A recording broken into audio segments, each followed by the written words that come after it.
భరోసాపై రేవంత్ సర్కార్ కీలక అడుగులు వేస్తోంది. యాసంగి పంటకు రైతు భరోసా ఇవ్వాలని రేవంత్ సర్కార్ నిర్ణయించింది. ఎన్ని ఆర్థిక ఇబ్బందులు వచ్చినా రైతు భరోసా ఇచ్చి తీరుతామంటున్నారు ఉప ముఖ్యమంత్రి భట్టి విక్రమార్క.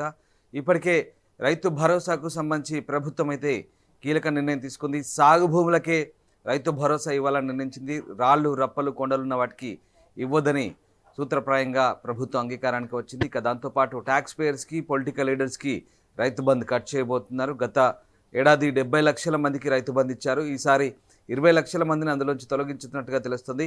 20 లక్షల మందిని తొలగిస్తే ఎంత మిగులుతుందనే అంశంపై ప్రభుత్వం లెక్కలు వేస్తుంది.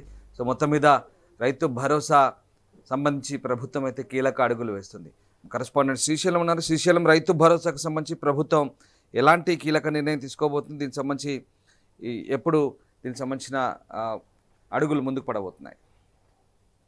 ఎగ్జాక్ట్లీ రాందాస్, రైతు భరోసాకు సంబంధించి కాంగ్రెస్ ప్రభుత్వం అధికారంలోకి వచ్చినటువంటి నాటి నుంచి నేటి వరకు చెప్తూ వస్తుంది. గతంలో రైతు బంధు గత ప్రభుత్వం ఇస్తూ వచ్చేది. కానీ రేవంత్ సర్కార్ రైతు బంధును కాస్త రైతు భరోసాగా మారుస్తూ ఏడాదికి ఎకరాకు 15,000 చొప్పున రైతుల ఖాతాలో వేస్తామని చెప్పింది. ఇప్పటికే దానికి సంబంధించి కేబినెట్ సబ్ కమిటీ ఏర్పాటు చేసింది. సబ్ కమిటీలో అనేకమైనటువంటి అంశాల గురించి నిన్న డిస్కషన్ చేయడం జరిగింది. అంటే ఎంతమంది రైతులకు ఇవ్వాలి, ఏ విధంగా ఇవ్వాలి, సాగు చేసే రైతులకు ఇవ్వాలా, లేకపోతే ఏ చిన్న కారు సన్నకారు రైతులకు ఇవ్వాలి, ఎవరికి ఇవ్వాలన్నటువంటి అనేకమైనటువంటి అంశాల గురించి డిస్కస్ చేస్తూ వచ్చింది. సో ప్రధానంగా సంక్రాంతికి రైతు భరోసా నిధులు విడుదల చేస్తామంటూ కూడా ఇటీవల అసెంబ్లీ సమావేశాలు ప్రకటించినటువంటి రేవంత్ ప్రభుత్వము ఆ దిశగా స్పీడప్ చేస్తున్నట్టు తెలుస్తుంది రామ్దాస్. సో సంక్రాంతికి రైతు భరోసా ఇవ్వాలంటూ తెలంగాణ ప్రభుత్వం ఇప్పటికే ఫిక్స్ అయినట్టు తెలుస్తుంది. ఈ క్రమంలోనే రైతు భరోసా ఎవరికి ఇవ్వాలి, ఎవరికి ఇవ్వద్దనేటువంటి అంశం పైన ఫోకస్ పెట్టింది. ఎన్ని ఆర్థిక ఇబ్బందులు ఉన్నా సంక్రాంతి తర్వాత యాసంగి పంటకు ఖచ్చితంగా రైతు భరోసా ఇచ్చి తీర్థమంటూ కూడా డిప్యూటీ సీఎం భట్టి విక్రమార్క చెప్పడం జరిగింది. సో సాగులో ఉన్నటువంటి భూములకు పెట్టుబడి సాయం ఇస్తామని వెల్లడిస్తూనే గత యాసంగి పంటకు 1,57,51,000 ఎకరాలకు గాను 7,625 కోట్ల పెట్టుబడి సాయాన్ని రైతుల ఖాతాలో జమ చేసేందుకు రేవంత్ సర్కార్ సిద్ధమైన తెలుస్తోంది. సో కాంగ్రెస్ ప్రభుత్వం ఇప్పటికే రైతుల కోసం పలు పథకాలు అమలు చేస్తోంది. 2 లక్షల రైతు రుణమాఫీ చేశారు. 4 విడతల్లో దాదాపు 25 లక్షల మంది రైతుల ఖాతాలో 22,000 కోట్లు జమ చేశారు. తాజాగా పంట పెట్టుబడి సాయం రైతు భరోసా ఇచ్చేందుకు సిద్ధమైన పరిస్థితి. సో గత బీఆర్ఎస్ ప్రభుత్వం రైతు బంధు పేరుతో ఎకరాకు 10,000 2 విడతల్లో ఇవ్వగా కాంగ్రెస్ ప్రభుత్వం అదే పథకాన్ని రైతు భరోసా పేరుతో ఎకరాకు 15,000 అంటే ఒక్కో విడతకు 7,500 ఎకరాకు చొప్పున 2 విడతలు కలిపి 15,000 రూపాయలు ఇచ్చేందుకు సిద్ధమైంది రామ్దాస్. సో కొండలు, గుట్టలు, రాళ్ళు, రప్పలు భూములన్నింటినీ కూడా వదిలేసి సాగు చేస్తున్న భూములకే రైతు భరోసా ఇద్దామనేటువంటి ఆలోచనలో రేవంత్ సర్కార్ ఉన్నట్టు తెలుస్తోంది. ఆదాయ పన్ను చెల్లింపుదారులు ఏ వర్గాలు నిర్ణయించాలి, ఎవరికి ఇవ్వాలి, సింగరేణి ఉద్యోగులకు, 4వ తరగతి ఉద్యోగులకు ఇవ్వచ్చా, ఇవ్వకపోవచ్చా అనేకమైనటువంటి అంశాలని పరిగణలోకి తీసుకుంటుంది. సో ముఖ్యంగా భట్టి విక్రమార్క నేతృత్వంలో మంత్రివర్గ ఉపసంఘం సుదీర్ఘంగా చర్చించింది.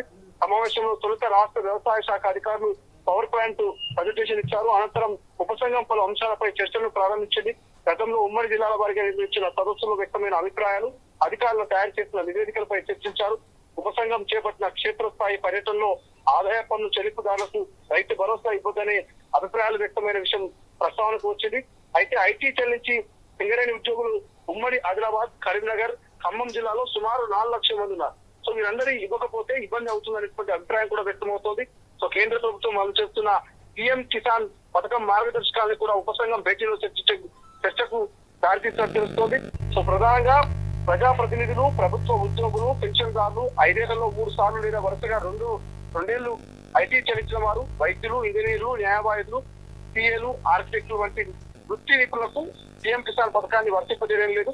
అయితే దీన్ని రాష్ట్రంలో పూర్తిగా అనుసరించలేమంటూ కొన్ని వర్గాలను మినహాయించి మిగిలిన వర్గాలు రైతు భరోసా ఇవ్వాలంటూ మంత్రివర్గ ఉపసంఘం సభ్యులు ఇప్పటికే ఒక ఏకాభిప్రాయానికి వచ్చినట్టుగా తెలుస్తోంది రామ్దాస్.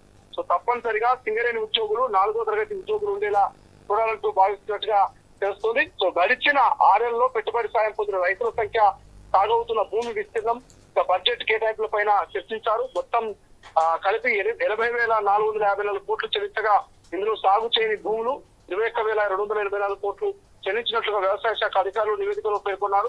సో అనేకమైనటువంటి అంశాల గురించి అయితే ప్రధానంగా డిస్కస్ చేశారు. ప్రధానంగా 10 ఎకరాల వరకు కటాఫ్ పెడితే 12 ఎకరాల ఉన్న రైతులకు 10 ఎకరాలకు రైతు భరోసా ఇచ్చి మిగిలిన 2 ఎకరాలకు మినహాయించాలనేటువంటి ప్రతిపాదన కూడా వచ్చినట్టు తెలుస్తోంది. సో వ్యవసాయ శాఖ అధికారుల సూచన మేరకు, సలహాల మేరకు నిన్న జరిగినటువంటి భేటీలో మాత్రం కీలక అంశాల గురించి డిస్కషన్ చేశారని చెప్పుకోవచ్చు. బట్ ఇప్పటికే చాలా లేట్ అయింది. అయినప్పటికీ కూడా ఆ రైతు భరోసాలు ఖచ్చితంగా సంక్రాంతి అవతల లేదా సంక్రాంతి యువతల ఈ రెండు ప్రతిపాదనలు తీసుకొని కొంత డబ్బులు సర్దుమరిగా ఖచ్చితంగా రైతుల ఖాతాలో వేసేందుకు యాసంగి రైతు పెట్టుబడికి రైతు భరోసా వేసేందుకు అయితే రేవంత్ సర్కార్ సర్వం సిద్ధమైనట్టుగా తెలుస్తుంది Rambabu. Right, yes, thank you Srisailam. So రైతు భరోసాకు సంబంధించి ప్రభుత్వం కీలక అడుగులు వేస్తుంది. ఇక యాసంగి పంటకు రైతు భరోసా ఇవ్వాలని నిర్ణయించింది. ఎన్ని ఆర్థిక ఇబ్బందులు వచ్చినా రైతు భరోసా ఇస్తామంటున్నారు భట్టి విక్రమార్క. సాగు చేస్తున్న భూములకి రైతు భరోసా ఇవ్వాలనే అభిప్రాయం వ్యక్తమైంది. రైతు భరోసా కింద ఎకరాకు 15,000 ఇవ్వాలని రేవంత్ సర్కార్ నిర్ణయించింది. కొండలు గుట్టలు రాళ్లు రప్పలుంటే ఇవ్వద్దని మంత్రివర్గ ఉపసంఘం చెప్తుంది. సో ట్యాక్స్ పేయర్స్ ప్రభుత్వ ఉద్యోగులకు రైతు భరోసా కట్ చేస్తున్నారు. 10 ఎకరాల వరకు కట్ ఆఫ్ పెడితే ఎలా ఉంటుందని ఆలోచన చేశారు. గత ప్రభుత్వంలో సుమారు 70 లక్షల మందికి రైతు బంధు ఇచ్చారు. ఈసారి 20 లక్షల మందిని తొలగిస్తే ఎంత బడ్జెట్ మిగులుతుందని లెక్కలు వేస్తుంది ప్రభుత్వం.